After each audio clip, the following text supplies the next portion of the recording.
Hey Xav, Ouais, Jerry? je suis pas sorti de ma chambre depuis les années 80 et je suis plus du tout au courant de ce qui se passe dans le monde. Dans ce cas-là, il faut que tu lises Retro Playing Magazine. Retro Playing Magazine? Le magazine pour les passionnés du rétro et néo-rétro gaming. On y trouve des tests, actus jeux vidéo et même des dossiers sur les plus grandes sagas comme Final Fantasy, Même des infos sur les imports? US et Japon. Ha! Mais où est-ce que je peux trouver ce mag? Sur www.retro-playing.com. Et dans la montagne de feu? Bah écoute, si t'as 3 pièces d'or et un bouclier... Ok, nous y voici Jerry, devant la forteresse du Grand Zagor. Ok Xav. Préparons-nous. T'as les dents de gobelin? Check. Armure enchantée? Check. Ok, sors ton bouclier de fer. Ok, je sors mon... attends, quoi? Mon bouclier est en bois? Tu m'as pas dit qu'il fallait qu'il soit en fer? Ah ben, tu comptes faire comment contre le dragon? Attends, le quoi? Ah, c'est con ça, il se dirige vers toi Jerry. Oh bon sang, il fonce vers moi, merde! Il va me cracher dessus! Il y a mon bouclier qui brûle! Oh, je suis en feu! Ah bah ça Jerry, si t'avais lu Retro Playing Mag, c'est sûr que t'aurais mieux assuré. Retro Playing Mag, le magazine des joueurs rétro et néo-rétro gamers.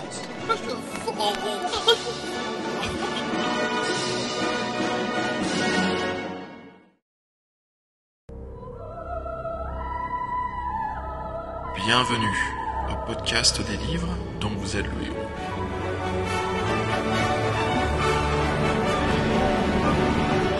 Épisode 3. Les collines maléfiques.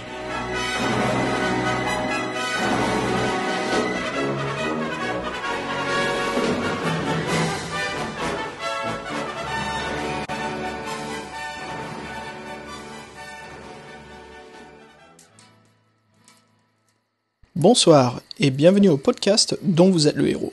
Je m'appelle Xavier et à mes côtés, comme toujours... C'est Jerry. Bonsoir à tout le monde.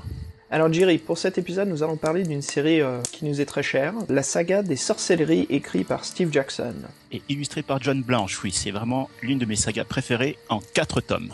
On va commencer Jerry par les collines maléfiques. Exactement, c'est celui qui ouvre le début de la saga. Les collines qui portent bien leur nom d'ailleurs. Connu en Angleterre sous le nom de The Shamutanti Hills. Alors, pour raconter un peu l'histoire, l'envers du décor de la saga sorcellerie, ce qui s'est passé en gros, c'est que Steve Jackson voulait faire une saga un peu plus mature, avec pas mal de choses pour un public un peu plus âgé. La maison d'édition où les Fighting Fantasy étaient publiés par Puffin Books posait problème là-dessus et n'avait vraiment pas envie ni de lui donner l'autorisation car public assez jeune, pour éviter d'avoir des problèmes avec la censure et pour aussi être toujours validé pour la publication. C'est sur ça que Puffin est venu sur un accord avec Steve Jackson de leur faire passer par leur nom d'édition pour les livres pas vraiment que pour les adultes, mais pour un public un peu plus mature, qui est donc Penguin Books. On retrouve toute cette ambiance en fait voulue par l'auteur est vraiment très présente parce que on est très vite confronté à des pièges, un environnement qui nous est complètement hostile, la mort nous attend à tous les tournants, ce qui rend vraiment l'aventure très difficile. La progression peut être soldée très rapidement par l'échec si jamais on n'est pas à la fois chanceux, malin et aventureux. Ouais, un univers beaucoup plus noir, obscur, ça a son charme. Hein. On a carrément des rituels de magie noire, on a des illustrations qui décrivent des scènes qui peuvent être assez choquantes, on parle de sacrifice humain, on parle aussi d'utilisation de stupéfiants. La mort est décrite d'une façon assez horrible et chaotique. Donc ouais, un univers beaucoup plus mature. Et justement, pour s'aventurer dans cet univers, nous incarnons un héros qui a le choix d'être soit un guerrier ou un sorcier. Je voudrais faire un petit parallèle avant qu'on arrive plus loin dans l'aventure avec un jeu vidéo en fait qui m'a bien plu, qui me rappelle beaucoup en fait cette ambiance de difficulté et de mort imminente à la moindre étourderie. Je parle de Dark Souls, peut-être que certains en ont entendu parler, réputé pour sa difficulté en fait. Et je pense que justement, même s'ils ne se sont pas inspirés directement en fait de cette série, je pense que on retrouve cette ambiance un peu malsaine, un peu vraiment de difficulté ambiante, trempante dans les deux. C'est vrai que le jeu vidéo de Dark Souls est assez proche de ce qu'on ressent dans l'aventure de sorcellerie, où la mort nous attend à chaque coin. Tout est hostile autour de nous, très difficile de trouver des amis, et même ceux qui semblent vouloir nous aider finissent par nous trahir ou nous mettre des bâtons dans les roues. Et justement, en parlant de ça, en parlant de s'aventurer dans un monde d'Heroic Fantasy, commençons par un morceau de Uriah Heep, The Wizard, de 1972, qui raconte l'histoire d'un vagabond qui croise un sorcier, qui l'invite chez lui, lui offre un verre de vin, et qui lui raconte ses histoires. C'est parti. He was the wizard of 1,000 kings, and I chanced to meet him one night wandering. He told me tales, and he drank my wine. Me and my magic man kind of feeling fine.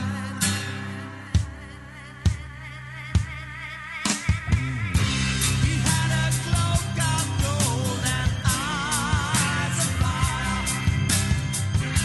and as he spoke I felt a deep desire to free the world of its fear and pain, and help the people to feel free again.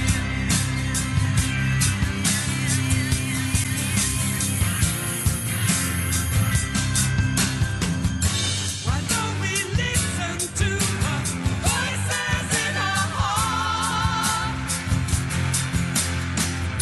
'Cause they're not only fun, we're not so far apart.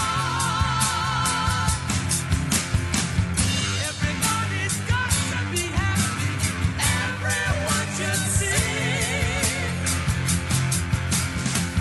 For we know the joy of life, the peace that love can bring. So spoke the wizard in his mountain home. The vision of his wisdom means we'll never be alone. And I will dream of my magic night and the million silver stars that guide me by light.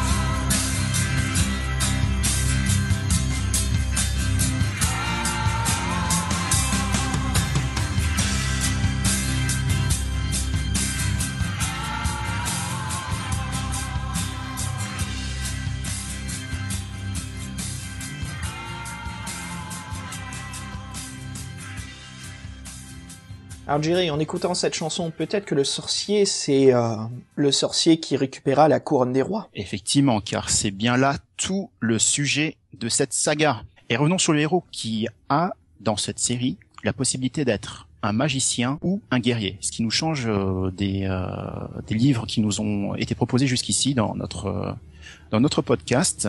Et surtout, il y a un système, vu que c'est une saga de 4 livres, qui n'a pas le système d'XP comme a créé Joe Dever dans les loups solitaires, mais ici c'est plutôt un système que Steve Jackson aime bien reprendre depuis ses livres, et là on sent que c'est vraiment créé sur la continuité, c'est la récupération d'objets magiques. C'est pareil avec les objets qu'on peut trouver, les armes, qui peuvent du coup se transposer d'une aventure à une autre et nous donner souvent un avantage ou un choix de cheminement différent selon en fait qu'on les ait trouvés ou pas. Et ça rend en fait nos aventures de plus en plus uniques au fur et à mesure qu'on progresse dans les livres. Ça me rappelle le système par exemple qu'on retrouve aujourd'hui dans Mass Effect, un autre jeu vidéo, où il y a une certaine pérennité en fait des choix qui nous sont proposés d'un épisode à l'autre et qui donnent vraiment l'impression d'évoluer dans une grande saga. C'est vraiment intéressant comment les livres ont été rassemblés, quoi. Ces 4 volumes tiennent vraiment solidement tous ensemble. Comme tu disais, voilà, il y a certaines rencontres dans les livres qui nous permettent de commencer à des endroits différents dans les suivants. Et ça, c'est vraiment quelque chose de très intéressant, car pour déjà l'aventure, c'est avantageux. Souvent, c'est un signe de nous aider et de faciliter un peu la tâche, et aussi d'obtenir d'autres objets ou de faire des rencontres que l'on retrouvera plus tard. Alors, justement, revenons sur ce personnage, les règles qui sont vraiment différentes. Comme on a vu, on peut soit incarner un guerrier, et si justement on décide, là où est toute l'originalité de la série, de jouer un sorcier, on a surtout le choix d'apprendre des sorts. Alors, si on veut jouer à sorcellerie en appliquant les règles, qu'elles sont décrites dans le premier volume, on doit apprendre, si on peut, les sorts par cœur. Et les sorts se résument en 3 lettres, qui sont souvent le diminutif, ou l'abréviation de ce qu'ils font. Par exemple, le sort de la foudre, où on éjecte un rayon électrique à travers nos mains sur une cible, s'appelle Zap. Et Jerry, je sais pas si tu te souviens d'autres sorts de la saga. On a aussi un autre sort qui s'appelle Boue, qui permet de transformer du sable sur le sol où se tient la cible en sorte de sable mouvant qui l'emprisonne, qui permet de ralentir ses mouvements. On a aussi des trucs intéressants comme Gob. Si on récupère des dents de gobelin, on lance le sort et ces dents de gobelin se transforment, se matérialisent en gobelins, qui peuvent nous aider, en espérant qu'ils se retournent pas contre nous. Il y a aussi des sorts comme ça en fait qui sont très efficaces avec un effet immédiat lors de combat. Comme on avait dit, il y a Zap, il y a Feu également qui nous permet de balancer des boules de feu. Ouais, il y a vraiment une saga, je crois qu'il y a environ 4-5 sorts qui sont les plus importants et ceux qu'on utilisera le plus souvent. Voilà. Exactement. Mais par contre, pour ceux qui ont envie d'apprendre un peu plus, là ça devient très intéressant parce que en dehors du cadre du combat, on peut aussi avoir à faire appel à des formules qui sont vraiment utiles selon la situation. Ça peut être une formule qui nous permet de devenir invisible, ou une formule qui nous permet de ne pas se faire mal en tombant, qui nous rend aussi léger qu'une plume. Il y en a d'autres qui permettent de comprendre le langage d'autres créatures dont on ne parle pas la langue normalement. Il y en a même une qui permet de faire de la lumière, et donc qui permet de voir dans le noir, et ainsi de suite, et ainsi de suite. Très pratique. Et quelle est la faiblesse de l'utilisation des sorts? C'est que ça consomme nos points d'endurance. Exactement. Et là, franchement, ça s'avère très difficile dans certaines situations où on n'arrive plus à trouver de potions d'endurance, on n'arrive plus à se reposer pour récupérer de l'endurance. Le jeu crée une difficulté très intéressante où on doit limiter, on doit un peu s'abstenir d'utiliser des sorts si l'on peut. Si on juge que la situation... parce que bien sûr, le livre va nous proposer des sorts dans n'importe quelle situation possible, mais si on peut éviter, c'est vrai que ça permet de garder ses points d'endurance pour plus tard où il y aura vraiment une situation difficile. Ajoutons à cela, parce que évidemment ce serait trop facile, à chaque fois qu'on est confronté à une situation où la magie peut être utilisée, le livre nous propose une série de, je dirais, 6 formules, sachant que dans le lot, certaines ne donnent rien, c'est-à-dire ce sont des formules qui ne débouchent sur aucun sort, et que si jamais on oublie en fait que ces formules-là ne sont pas utiles ou ne sont pas réelles, on perd néanmoins les points d'endurance qui sont incriminés. Il ne se passe rien et on est renvoyé ensuite à la situation où on était avant, les points d'endurance en moins. Alors pour ceux qui sont familiers avec le jeu de plateau Talisman, c'est comme si on se rendait chez l'enchanteresse et qu'on se faisait transformer en crapaud. On perd tous nos avantages, toutes nos armes, tout ça juste parce que elle n'a pas aimé notre rencontre. Le dé a décidé de nous transformer en crapaud au lieu de nous donner des XP. Je voulais juste revenir sur l'un des sorts, Jerry. Oui. Le sort caché. Le sort qui coûte 7 points d'endurance. Z. Ah, le fameux Z. Oui, il y a bien écrit dans le livre, seuls les magiciens de première force peuvent jeter ce sort. Alors je t'admets, la saga, j'ai dû la faire une dizaine de fois. J'ai jamais pensé à utiliser le sort Z, même quand il était proposé. Je crois que moi, de mon côté, je l'ai fait une fois vers la fin de la saga, pour voir ce qui se passerait. Et évidemment, je vais pas révéler en fait ce qui se passe, mais voilà, c'était un truc intéressant. On en parlera dans un autre podcast, où on discutera de la couronne des rois. Alors justement, revenons-en sur les collines maléfiques. On a aussi un autre avantage vraiment intéressant que Steve Jackson introduit, qui est donc la déesse, Libra, la déesse de la justice. Alors la règle de Libra, c'est que une fois par aventure, elle peut, c'est un peu le Joker de la saga sorcellerie. Elle peut donc nous faire un peu le one-up, nous revitaliser. Elle peut nous aider à fuir aussi une situation où les règles ne nous l'autorisent pas, ou aussi à neutraliser des mauvais sorts et nous guérir. Donc c'est vraiment le point très très avantageux, et je t'admets que de plusieurs fois en lisant les livres, j'oublie qu'on a cette règle-là tellement qu'on n'a pas l'habitude de l'appliquer. C'est clair. Ça permet aussi de montrer en fait à quel point l'auteur se rend compte de la difficulté de ses livres. Pour nous mettre je dirais, ce Joker, comme tu l'as dit, à portée et qui peut être utilisé à n'importe quel moment du livre, mais seulement une fois. C'est bien la preuve que il se rend compte que sans ça, l'aventure peut être très difficilement terminée. C'est vrai que pour les plus adeptes et les plus malins, ceux qui ont l'habitude de faire les livres sorcellerie ou juste les livres dont vous êtes le héros, l'aventure peut se paraître pas si complexe que cela. Mais pour ceux qui n'ont pas l'habitude et d'où c'est leur première fois, là c'est sûr, je pense pas qu'un énorme pourcentage arriveront à survivre leur premier jeu. Ouais. C'est vraiment difficile. Nous, c'est plutôt qu'on a l'habitude de l'écriture de Steve Jackson et qu'on anticipe pièges les plus fourbes et surtout on sait quand il faut fuir au lieu de continuer à vouloir discuter et raisonner avec un groupe de barbares qui n'est pas content dans un pub local. Donc voilà, on choisit la façon de jouer au jeu, ce qui est vraiment intéressant. Je voudrais signaler également les superbes illustrations de John Blanche qu'on retrouve de bout en bout de la série, et qui vient mettre sous ses traits habiles en forme l'aventure, les monstres que l'on rencontre, les situations horribles, les pièges qui peuvent être également rencontrés, avec beaucoup de brio, et qui donne vraiment une vraie continuité visuelle à tout ce qui nous arrive. Alors il y a un dessin en particulier que je retiens depuis mon enfance, qui est donc au paragraphe 73. Je m'en souviens à ce point-là, tellement que ça m'avait été pas théorisé, mais plutôt hanté, c'est le chant de Lotus Noir. Alors Jerry, est-ce que il t'est arrivé donc le mauvais choix, le mauvais paragraphe, de passer par le chant des Lotus Noirs? Évidemment, je pense que personne n'y coupe. Ma copine également est passée par là, et ça a été d'autant plus terrible pour elle parce que c'est le premier bouquin que je lui ai mis entre les mains, et elle est passée par ce chant-là. C'était sa 3e tentative. Elle était morte 2 fois auparavant. Et elle commençait à prendre en fait le coup de main, de se méfier, d'être très méfiante. Et là arrive donc ce champ de Lotus Noir qu'elle se met à traverser en se disant bon ben voilà, au moins là je n'aurai pas de soucis, il y a pas d'ennemis. Je crois qu'elle s'était posée pour pouvoir manger, récupérer des forces. Mais le livre nous dit pas que c'est un champ de Lotus Noir, nous dit juste une colline avec un passage plutôt tranquille. Ouais. Un passage tranquille, donc vraiment tout ce qui semblait le plus inoffensif possible. Elle s'installe pour son campement, récupérer un peu de sa journée de marche, et là, elle tombe victime des fleurs empoisonnées qui sont dans ce champ. Le Lotus Noir. Le champ de Lotus Noir. Et je vous laisse deviner sa stupeur, son énervement. En gros, en fait, elle m'a appelé un soir en me disant « Mais c'est parfaitement horrible. Même quand on ne fait rien, entre guillemets, même quand on prend pas de décision, on a quand même la possibilité de mourir dans ton aventure. Je te déteste. » Elle a raccroché. Et j'ai dû la rappeler pour lui expliquer que oui, bon, effectivement, ça faisait partie des difficultés du bouquin. Mais c'est ça aussi où la récompense est encore plus satisfaisante, c'est de savoir qu'on ait réussi à donc finir l'aventure de sorcellerie. Surtout qu'on arrive à accomplir la tâche du premier volume jusqu'au 4e sans mourir.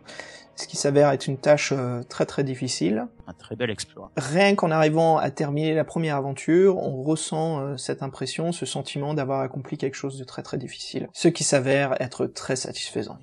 Je vous propose un petit interlude musical avec Monsieur Suzumu Hirasawa, avec le titre Strange Night of the Omnificence.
Strange Night of the Omnificence, en japonais Banshu no Kiya, de 1998. Il était présent sur l'album Technique of Relief et il fait également partie de la BO du dessin animé Berserk où on suit les aventures de Guts.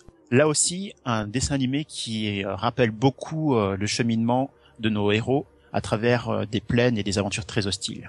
Alors justement, parlons de ces plaines, les collines de Shamutanti. Parlons du synopsis de la saga Sorcellerie. Alors nous sommes dans l'univers de Kakabad, où le chaos s'éveille. Et là, le grand archimage s'est emparé de la couronne des rois, décidant d'utiliser son pouvoir pour accomplir à toutes ses fins tyranniques. Et justement, Jiri, nous sommes l'élu, le héros, un peu le messiah, d'un petit village de Kantopani, dans les terres d'Analand. Alors évidemment, nous sommes l'élu parce que nous avons subi un entraînement vraiment très particulier et surtout, nous nous retrouvons dans cette quête parce que le roi de notre contrée, Analand, a décidé que envoyer une armée pour retrouver la couronne serait beaucoup trop coûteux et donnerait le change par rapport à l'archimage de la forteresse de Mampang. Du coup, il est décidé d'envoyer un homme seul, plus à même de déjouer les pièges et qui nous seraient tendus. Et ça tombe sur notre poire, évidemment. Et justement, nous devons empêcher l'archimage d'atteindre son but, qui est d'utiliser la couronne des rois pour réunir sous sa bannière toutes les créatures de Kakabad et d'attaquer les pays voisins. Nous sommes vraiment dans une tâche héroïque, qui s'avère, comme on le dit souvent pour cette saga, difficile, et nous devons traverser les terres de Kakabad, nous rendre à la forteresse de Mampang. Pour se rendre à cette forteresse, c'est là où la saga Sorcellerie se déroule en 4 opus, où les 4 sont les communes de Shamutanti, pour nous rendre donc au volume 2, qui est la forteresse de Carré, pour nous rendre de suite sur les terres des fins fonds, qui est le volume 3, les 7 serpents. Et là, ce qui est intéressant, c'est la taille du volume 4, qui est, il me semble, l'un des volumes les plus épais des livres dont vous êtes le héros, d'environ 460 pages, qui n'est pas seulement la forteresse de Mampang, mais aussi le Bayamen. Et le Bayamen, c'est donc le fond de la vallée où se trouve la forteresse. Et cette forteresse se situe au-delà des montagnes. C'est vraiment un paysage très intéressant qu'on nous décrit dans le 4e. Mais revenons-en tout au début de la saga, dans les collines de Shamutanti. Et là, Jiri, je crois qu'on va commencer à parler de notre aventure, décrire un peu ce qui nous est arrivé et par quel cheminement nous avons réussi à accomplir notre première phase de quête. Avertissement, si jamais vous n'avez pas encore lu les livres et que vous souhaitez faire l'aventure, ne pas être spoilé de ce qui s'y passe, nous vous recommandons de sauter en fait le podcast, d'aller un peu plus loin, car nous allons ici parler de nos cheminements respectifs et des créatures et des pièges que nous avons pu déjouer. On vous propose donc de faire le livre, puis de revenir écouter ce que nous avons vécu, partager, n'hésitez pas à nous écrire aussi si vous voulez nous raconter les rencontres que vous avez croisées, ou comment vous avez réussi à accomplir certaines quêtes que nous avons échouées. Alors Jiri, commençons notre petit village de Kantopani. Moi, le premier truc qui m'a frappé en fait, lorsque j'ai commencé mon aventure, j'avais choisi un mage, parce que je me suis dit, voilà, c'est une originalité par rapport aux héros guerriers standards. La première rencontre que l'on fait en sortant de notre village, c'est celle d'un garde qui veille sur les terres du Kalkabalt et qui prévient en cas d'invasion. Ce sont des gardes qui ont la particularité d'avoir une vision extrêmement perçante, qu'on appelle des gardes à œil de lynx. Et l'illustration en fait qui nous le montre nous présente un personnage en armure avec effectivement des yeux à fente, un peu comme les chats. Et c'est notre première rencontre dans un monde peuplé d'imaginaire et peuplé de magie. Il nous donne des renseignements, ce qui nous permet en fait de savoir quels vont être nos premiers pas, de nous guider un petit peu, avant de rentrer dans le vrai vif du sujet, c'est-à-dire rentrer sur le chemin des collines. Justement, en sortant, en prenant la décision donc d'aller vers l'avant, de commencer notre quête, avec les très bons conseils de rester sur la route principale, mais bon, ce qui s'avère être une tâche difficile vu les rencontres que nous allons croiser, on a déjà une brèche qui se crée sur, juste en sortant, sur le portail de Kantopani, où l'on peut décider de grimper une colline. Alors moi, Jiri, j'ai préféré justement continuer la route principale jusqu'au prochain croisement. Est-ce que toi, t'es passé par cette colline? Je suis passé, en fait, vu le nombre de fois où j'ai fait l'aventure, je suis passé un petit peu par tous les chemins, je t'avoue, et évidemment, la première fois que je l'ai fait, j'ai pas pu m'empêcher de passer dans les collines vu que c'était le titre du bouquin. Sur le chemin que j'ai pris, lors de mes aventures, et je crois que je tombe à peu près à chaque fois sur lui, je rencontre un petit vieux coincé dans un arbre. Il me demande de l'aide, et là, tu vois, enfin pour moi c'est déjà le premier truc où en fait on se rend compte du bouquin, c'est que on peut le laisser coincé dans son arbre en se disant c'est un peu louche, ça peut être un piège, ou on peut lui porter secours. Comme on en est au début du livre, lui porter secours se révèle plutôt bénéfique. Il nous donne d'autres conseils, et c'est un petit passage que je trouve très très rigolo parce que quand on est plus loin dans le bouquin, on a une nouvelle référence à ce petit vieux qu'on retrouve coincé dans cet arbre. Alors, est-ce que tu l'as aidé à descendre? Oui, je l'ai aidé à descendre. Ce qui s'avère être très avantageux pour la suite du livre.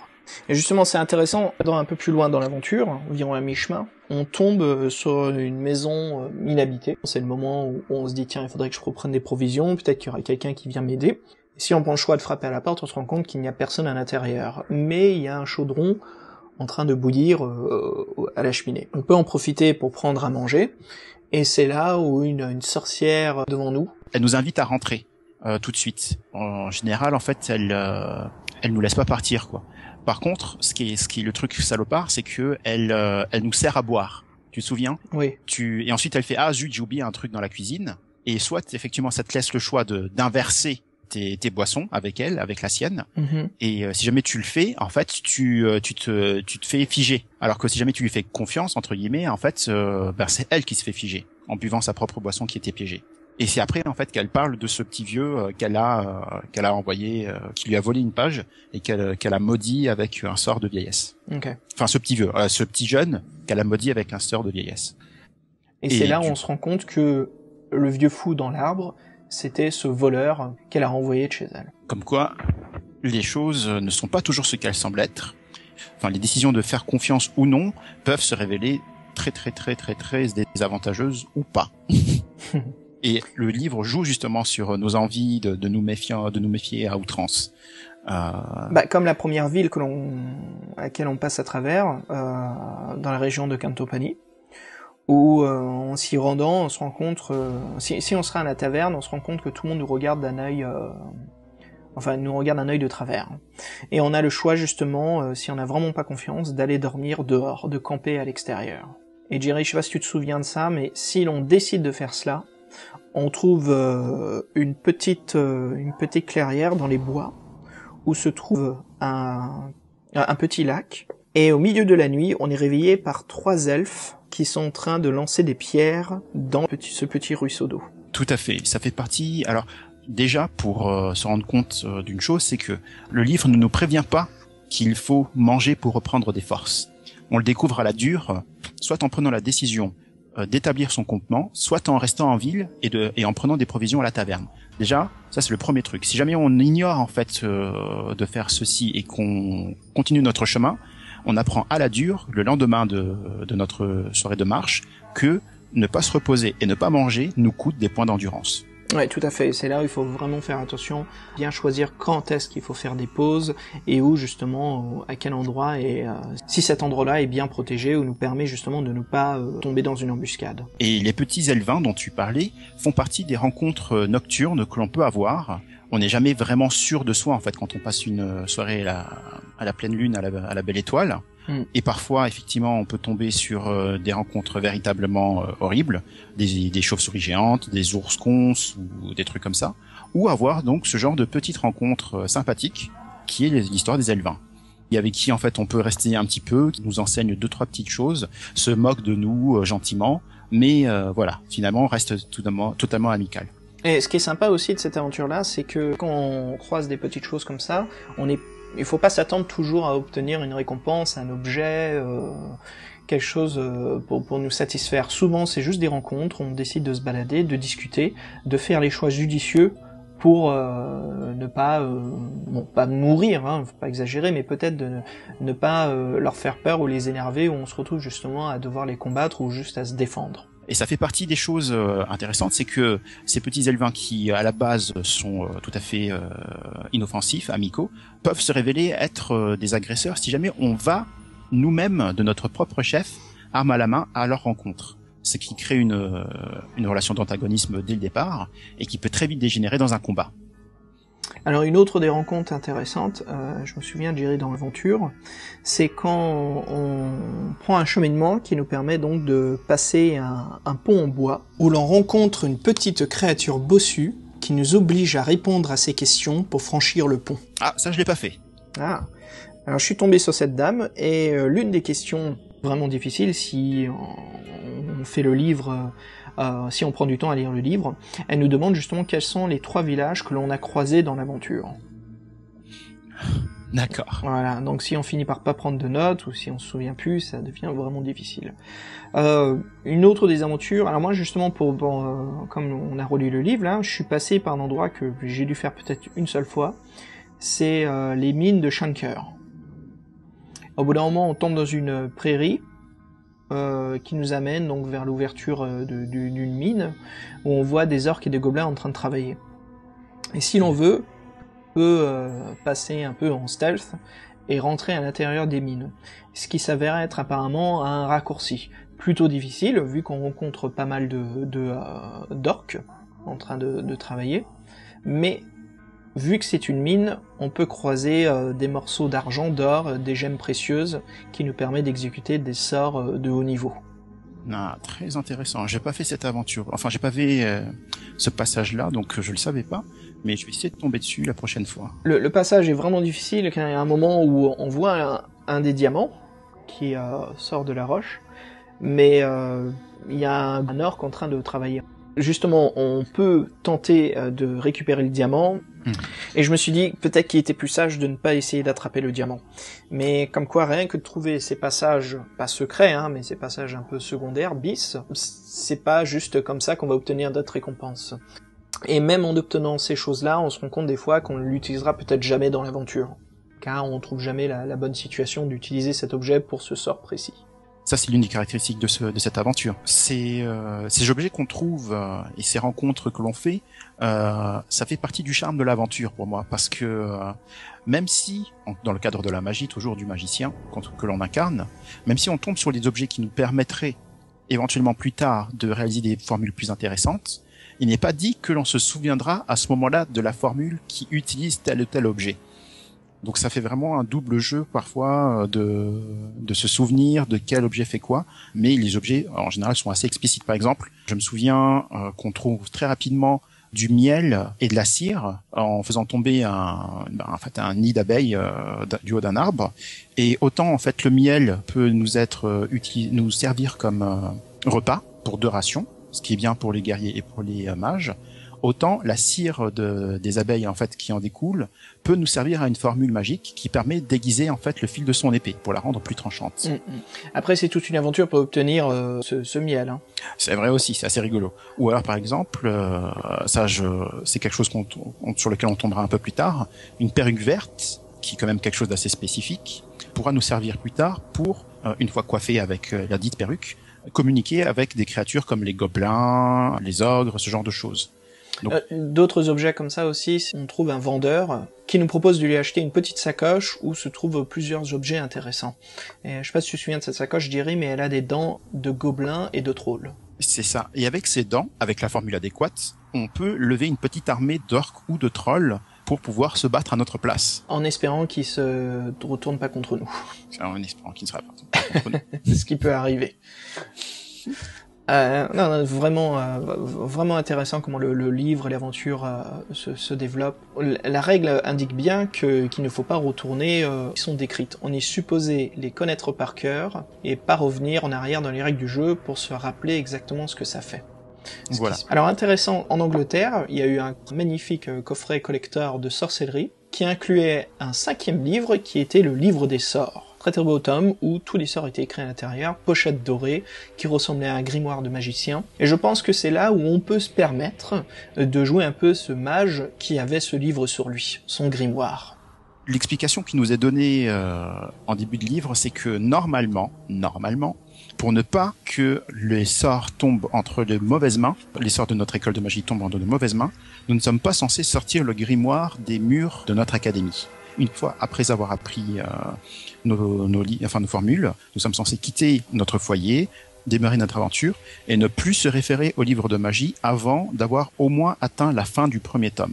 à quel cas, après coup, on peut nous permettre justement pour apprendre de nouveaux sorts, que ceux qu'on a retenus pour la première aventure, de jeter un coup d'œil à nouveau à notre grimoire. Mais ce sont les seules exceptions. C'est entre chaque aventure que nous pouvons revenir sur le grimoire et apprendre de nouveaux sorts. Et justement, la sélection de ces sorts, comme on en parlait un peu plus tôt, des fois on n'est pas obligé d'en lancer. Il y a une scène où on a des petits elfes qui nous balancent des glands sur la tête. Par exemple, oui, je vois très bien. Ouais, c'est voilà. encore en fait des elvins. C'est encore des elvins. D'autres, comme quoi en fait ils se baladent un peu partout dans les collines. Le jeu nous propose justement de lancer le sort foudre sur l'arbre, ce qui s'avère être une tâche quand même assez chaotique. Bon, en même temps, je comprends, il nous balance des glands sur la tête, ce qui n'est pas agréable. Mais des fois, il est plus sage de juste de tendre l'autre joue et de continuer notre chemin. Surtout dans cette aventure où le fait d'économiser nos points d'endurance s'avère être un avantage judicieux au fur et à mesure de la quête. Alors Jerry, justement, continuant la quête, est-ce que tu te souviens de ce petit village où une fois qu'on y arrive, on voit des gens qui se hâtent de rentrer dans leur cabine? Oui, je me souviens très bien. Là encore, je vais raconter la petite anecdote pour l'aventure de ma copine. Quand elle est arrivée dans ce village, ne s'est pas méfiée en voyant tout le monde s'éloigner sur notre passage, et elle est allée toquer à toutes les portes jusqu'à ce qu'elle finisse par tomber sur quelqu'un qui veuille bien lui ouvrir. Elle rentre dans la hutte, découvre des gens qui sont petits, tassés, à qui il manque des membres, un doigt, qui ont l'air vraiment en sale état. Elle décide d'avoir une attitude amicale et de s'approcher d'eux, ce qui fait que finalement, en fait, le chef du village finit par se lever du petit tas tremblant de corps dans lesquels il était parti se réfugier dans les bras de ses autres compatriotes. Elle va lui serrer la main et lui dit, avec un grand sourire teinté d'effroi et teinté d'étonnement, « Écoutez, aventurier, je suis vraiment très étonné que vous soyez venu vers nous, parce que vous savez, avec notre peste, on est plutôt tenu à l'écart de tout le monde. » Aïe, aïe, aïe, aïe, aïe. Et donc là, elle se rend compte qu'effectivement, elle est rentrée dans un village de pestiférés, qu'elle a elle-même contracté en fait cette peste. Et elle se met littéralement à pester en fait contre le livre en disant mais pourquoi est-ce qu'ils m'ont pas prévenu avant et qu'est-ce que c'est que ce type qui pouvait très bien me prévenir à l'avance sans avoir à me serrer la main qu'il avait la peste quoi. Et ça fait partie des choses en fait que Libra peut nous délivrer si jamais on le décide. Parce qu'autrement, tant qu'on est malade, on perd petit à petit, je ne sais plus, je crois que c'est des points d'habileté de temps en temps et régulièrement des points d'endurance. Comme si on avait besoin de ça. Et puis ce qui est intéressant aussi, c'est que le livre nous décrit, quand on est au bas de cette colline où se trouve ce village, nous décrit bien un petit village qui est un peu en ruine, qui est mal entretenu, où on aperçoit peu de gens dans les rues, très délabrés. Et c'est là où on nous propose justement de contourner cette colline, donc d'éviter de passer par cet endroit qui nous est décrit d'une façon qui nous donne vraiment pas l'envie de passer à travers. Et oui. Alors, une autre rencontre intéressante aussi, Jerry, ce que j'ai eu, je pense qu'on l'a eu tous les deux, c'est où ce petit marmoscule décide de nous suivre. Marmoscule qui ressemble beaucoup à une petite fée. Exactement, le marmoscule Jeanne. Jeanne. C'est un personnage qui se prend en fait d'affection pour nous, qui est de la taille d'une main en fait, vraiment tout petit, très agile, et dont on ne peut pas se débarrasser. On a beau le chasser, il décide de nous suivre, de nous tenir compagnie. Alors le malus, c'est peut-être qu'elle nous tient compagnie, ce qui nous permet de discuter avec elle, ou les paragraphes nous le permettent, mais elle dégage, émène une sorte de force anti-magique. Exactement. Et ça, on ne se rend compte évidemment que la prochaine fois où on est confronté à une situation où on a envie de recourir à la magie. Et le livre le précise bien. Voulez-vous recourir à la magie? Lorsqu'on répond oui, et qu'on s'apprête à utiliser notre sort, il nous demande « Avez-vous toujours avec vous Jeanne le marmoscule ?» Si on répond oui, on se rend compte que la formule est inopérante. On s'en rend compte après coup, en fait, une ou deux fois, que c'est Jeanne le marmoscule qui annule tous nos sorts. Le sort est lancé, c'est juste qu'il n'a aucun effet, et donc on perd malgré tout les points d'endurance qui étaient nécessaires à son lancement. Alors Jeanne, en fait, est vraiment intéressante dans l'histoire, parce que si l'on décide de prendre en compte cette difficulté... Alors Jerry, est-ce que t'es allé jusqu'au bout de la quête de Jeanne? Oui, pour ma part, j'ai été jusqu'à un moment où la petite vieille dame, la sorcière dont on parlait juste avant, nous propose, si jamais on a été aimable avec elle et qu'on n'a pas interverti nos tasses de café, de nous débarrasser de Jeanne le marmoscule en échange d'une page que le petit vieux, qui donc était le voleur à qui elle avait lancé un sort, en échange de cette page, elle nous propose de nous débarrasser de Jeanne le marmoscule. Donc du coup, je ne suis pas allé jusqu'au bout, je me suis débarrassé tout de suite dès que j'ai pu de cela, parce que, en tant que magicien, j'étais vraiment très amputé de la moitié de mes capacités. Et si je me souviens bien, la moitié de page que tu as, c'est un sort caché. C'est un sort caché, oui. Justement, quand j'ai rencontré la sorcière, j'ai décidé de garder Jeanne à mes côtés et de ne pas m'en débarrasser et de voir où ça allait mener la quête. Jeanne m'explique qu'elle a besoin d'aller sauver ses amis. Justement, on a le choix dans le livre de lui dire que on peut rebrousser chemin et venir l'aider, si on décide. Jeanne nous dit, comme elle connaît bien notre quête, on lui a expliqué qu'on part à la forteresse de Mampang pour empêcher l'archimage d'utiliser la couronne des rois. Jeanne nous comprend, non, ne t'inquiète pas, je peux m'en occuper. Et le livre nous propose toujours d'insister et de venir à ses côtés. Mais même en insistant là-dessus, Jeanne nous remercie énormément, mais le livre nous permet vraiment pas d'accomplir cette quête jusqu'au bout, de venir avec Jeanne, et donc de sauver ses proches. Donc tu m'apprends quelque chose là. Alors aussi, une autre petite aventure que l'on rencontre avant que Jeanne nous quitte, ou qu'on la force à nous quitter, c'est la cascade de cristal. Ah. Alors Jerry, est-ce que tu allais te baigner dans la cascade de cristal? Alors j'avoue que comme j'avais pas de souci d'argent, je me suis permis d'aller à la cascade de cristal, et ça s'est révélé plutôt bénéfique parce que c'était pas mon cas, mais ça m'a permis de me ressourcer parce que les eaux étaient magiques. Donc moyennant en fait une somme assez coquette, on peut du coup se baigner dans des eaux bénéfiques qui nous soignent, nous ramènent nos points d'endurance au point où ils étaient au début de l'aventure, et peuvent également nous guérir de la peste ou tout autre mot ou malédiction qui nous serait tombé dessus au cours de l'aventure jusqu'à ce point-là. Alors justement là, quand on arrive après qu'on ait tenté de contourner donc le passeur pour la fontaine de cristal, puisque pour accéder à cette fontaine, on peut le faire de plusieurs façons. Bon, Jerry, je pense qu'on a eu tous les deux pas mal de sous. Justement, le petit moment de détente avant d'arriver vers la fin de l'aventure. Jerry, si on continue, on arrive au village de Torrepani, où l'on rencontre les Svin. Oui, c'est ça. Qui est un village... en fait, les Svin, d'abord pour commencer, ce sont un croisement entre des hommes et des orques. Donc ils sont un peu costauds, un peu trapus. En général, pas toujours amical, mais on peut communiquer avec. Il se trouve en arrivant que on se rend compte d'une morosité ambiante. Tout le monde a l'air morne, abattu, comme si quelque chose de terrible nous était arrivé. Alors là, on a plusieurs choix. Moi, ce que j'ai choisi en fait, de me renseigner et de demander à quelqu'un dans une taverne ce qui se passait.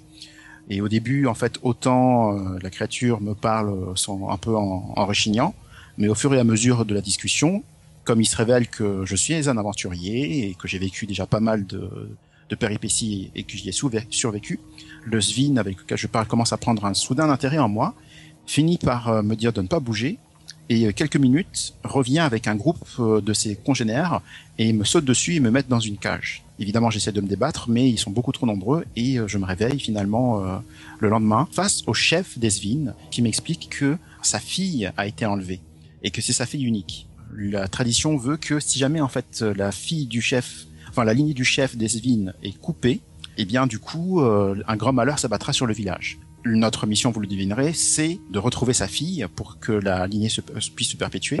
Et sachant qu'elle a été livrée en fait par ses kidnappeurs à un monstre souterrain. On n'a pas trop le choix, même s'ils sont plus ou moins bienveillants, on se rend compte très vite que voilà, en fait, on est un peu fort, on nous force un peu la main. Et donc du coup, voilà, on nous descend via un petit nacelle dans l'antre de cette créature souterraine, ce fameux démon des profondeurs. Et justement, cette dernière phase, le dernier donjon pour finir le premier volume, on est donc descendu dans cette grotte pour sauver la princesse.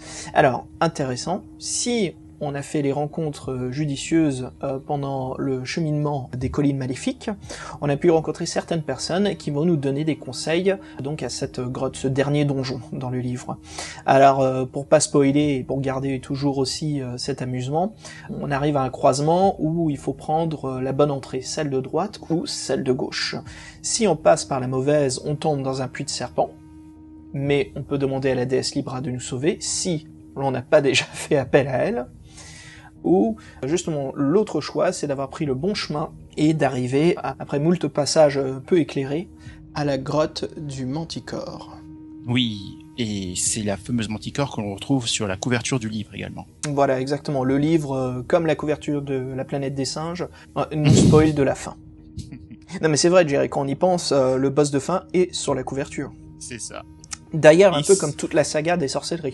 C'est vrai. Souvent, on tombe sur une couverture superbe, mais qui nous spoil qui va être le grand méchant. Mais je précise en même temps que je trouve ça chouette parce que ça nous permet d'avoir une illustration d'un personnage important en couleur. Ah, tout à fait, ouais. Et c'est vrai que ça met en valeur, justement, c'est la rencontre de l'ennemi. De savoir, déjà, d'être révélé que, la couverture, c'est le boss de fin.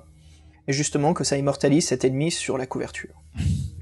Alors, bon, bien sûr, si on est assez malin, qu'on utilise ses pouvoirs ou sa force, on arrive à abattre le manticore, à sauver la princesse, à la ramener à la surface, où là, on est accueilli et récompensé comme un roi. Non seulement comme un roi, mais en plus de ça, donc on nous soigne, on récupère tous nos points d'endurance du début de l'aventure. Je crois que même qu'on gagne un point de chance de manière permanente.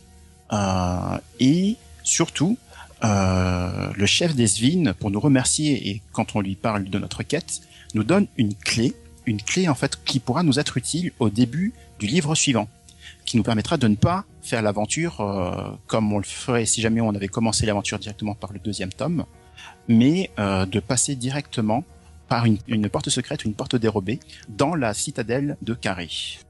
Et c'est là où on se rend compte que la saga des sorcelleries sont vraiment bien liées ensemble. Que le fait d'avoir accompli le premier volume devient vraiment une récompense et une satisfaction pour entamer le 2e. Alors justement, je voulais revenir aussi sur un autre passage, Jerry. Pendant qu'on est en train de descendre le long de la vallée, on rencontre une silhouette noire qui sort des bois, un assassin. Le Torve, l'assassin, qui nous provoque en duel, juste pour se faire la main. Ainsi, on se retrouve à être plus fort que lui, on arrive à le mettre au sol, et là, le livre nous propose de le finir, ou plutôt de le guérir et de remettre sur ses pieds. Et on pourrait se dire à quoi ça peut bien nous servir d'être magnanime, c'est un coup à se faire poignarder dans le dos. Cependant, si on choisit de l'être, le Torve nous est reconnaissant d'avoir épargné sa vie, nous explique qu'il est assassin et voleur de grand chemin, mais que du coup ça l'a amené à faire souvent le voyage jusqu'à Carré. Et pour montrer sa gratitude, il nous est redevable en nous proposant de l'aide à chaque fois qu'on le croisera dans la cité des pièges. Cela se matérialise par le fait que si jamais on pense rencontrer en fait le Torve à nouveau, mais il faut en fait savoir qu'il s'agit de lui grâce à sa description dans le livre, parce qu'il ne sera pas nommé directement, en soustrayant un certain chiffre au numéro de la page, on peut se retrouver face à lui et il nous reconnaîtra à son tour et nous proposera son aide. Et c'est assez facile de se souvenir du Torve car John Blanche nous a illustré la scène de rencontre où l'on voit cet assassin couvert d'une robe noire avec ce fameux symbole sur l'épaule d'un crâne au centre d'un soleil, et le Torve avec sa capuche, petite fente seulement pour qu'il ait sa visibilité. Et justement, ça immortalise la scène, et c'est encore une fois une de ces illustrations que je garde en tête, en mémoire, depuis que je l'ai lu.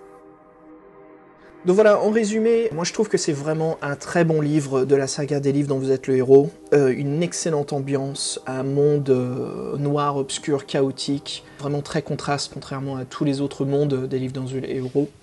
Et justement, c'est peut-être l'un de mes préférés de la bibliothèque. Alors en effet, le niveau de difficulté est plutôt très élevé, mais bon, une fois qu'on l'a accompli plusieurs fois, on commence à prendre l'habitude, et c'est vrai que ça devient un livre vraiment intéressant à revisiter, à revivre. La narration est vraiment très bonne, l'écriture très soignée, très, très prenant.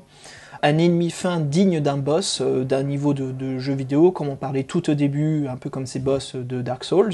Tout à fait, c'est vraiment le même système, quoi. Après avoir vécu toutes les aventures, on se retrouve confronté à un dernier ennemi très puissant qu'on peut contourner par la ruse, par la magie, ou vraiment affronter juste à la force de nos poignets, l'arme à la main. Tout cela mis en ambiance avec les magnifiques illustrations de John Blanche qui nous plongent encore plus dans l'univers de sorcellerie. Tout cela pour bien dire que c'est vraiment une saga épique que nous retrouvons dans la bibliothèque des livres dont vous êtes le héros.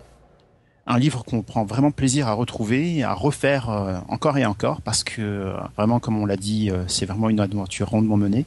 Et même quand on se dit finalement juste une aventure et puis c'est tout, on se rend compte en terminant qu'on a tout de suite envie d'embrayer avec le tome 2. On obtient vraiment cette satisfaction d'avoir réussi à avoir accompli le volume et de continuer dans la saga. Et voilà, ce qui conclut justement le premier tome de Sorcellerie, les Collines Maléfiques. Alors c'est vrai, chers auditeurs, beaucoup de vous l'ont remarqué, énormément de rencontres et d'événements nous n'avons pas discuté. Hélas, nous essayons toujours de faire notre podcast autour d'une heure. Si vous voulez nous rafraîchir la mémoire ou discuter avec nous de vos cheminements, ou plutôt de petits passages secrets que vous ayez trouvés, vous pouvez nous visiter www.tau-ceti.org/podcast. Sur cette page, vous retrouverez notre podcast dont vous êtes le héros, aussi d'autres podcasts du réseau TOCETI.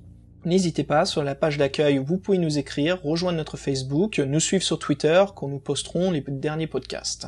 Jerry, notre prochain podcast sera sur une autre saga des livres dont vous êtes le héros, une très grande saga, celle justement où nous avons discuté dans notre premier numéro, qui nous permet d'avoir un système d'XP, de pouvoir garder nos objets, mais aussi d'obtenir de nouveaux pouvoirs, qui est donc la saga du Loup Solitaire. Loup Solitaire de John Dever, une longue série également, qui fait partie de nos préférés. Sur ce, nous vous quittons sur un morceau de Goblin, intitulé Profondo Rosso. Tiré du film du même nom de Dario Argento. On vous souhaite une très bonne soirée. Et à bientôt.